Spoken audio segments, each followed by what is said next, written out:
Fascist হাসিনাদের মতো আর কারো এরকম রাক্ষসী হাসিনা যেন আর কখনো এসে এদেশের মানুষের গণতন্ত্র হরণ করতে না পারে, এদেশের মানুষের স্বাধীনতা হরণ করতে না পারে, এদেশের মানুষের সামগ্রিক অধিকার হরণ করতে না পারে, সেই দিকে লক্ষ্য রেখে আপনারা প্লিজ এরকম আওয়ামী লীগের কোন দালালদেরকে বা আওয়ামী লীগের নেতৃবৃন্দকে আপনারা কোন প্রকার প্রশ্রয় দিবেন না প্লিজ।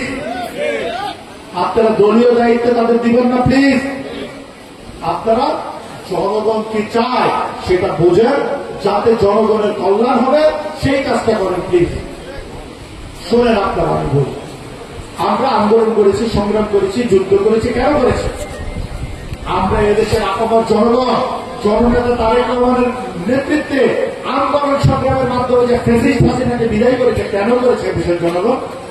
একটা অবাধ সুষ্ঠু নিরপেক্ষ নির্বাচনের জন্য, যে নির্বাচনের মাধ্যমে তারা তাদের পছন্দের নেতাকে নির্বাচিত করতে পারবে, পছন্দের নেতাকে নির্বাচিত করে পছন্দের সরকার গঠন করবে দেশে, এবং সেই সরকারের মাধ্যমে তাদের সকল প্রকার গণতান্ত্রিক অধিকার রক্ষা হবে।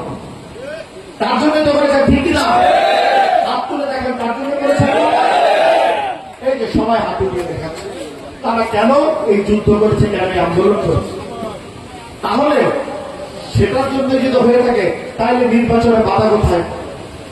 নির্বাচনকে আপনারা বিভিন্ন ধ্বংস উল্টাপাল্টা উক্তি কেন বলছেন? আসলে নির্বাচনের রোডম্যাপ ঘোষণা হয়েছে, নির্বাচনের সময়সূচি ঘোষণা হয়েছে, সবকিছু অলমোস্ট রেডি হয়ে গিয়েছে। দেশে নির্বাচনের আবহাওয়া বাতাস প্রবাহ হচ্ছে। আসেন সবাই মিলে একটি গণতান্ত্রিক নির্বাচনে অংশগ্রহণ করি, এবং সেই নির্বাচনে এদেশের জনগণ যাকে ভোট দিয়ে জয়যুক্ত করে, যে সরকার গঠন করে, সেই জনগণের সরকারকে আমরা সবাই মিলে অ্যাপ্রিসিয়েট করি। ঠিক আছে? তাহলে জনগণ আপনাদেরকে ভালোবাসবে, দেশের মানুষ আপনাদেরকে ভালো জানবে।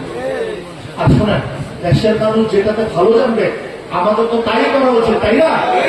তো প্লিজ সেই কাজটা করেন, ষড়যন্ত্র বাদ দিয়ে দেশের জনগণের জন্য পজিটিভ চিন্তা ভাবনা আসেন প্লিজ।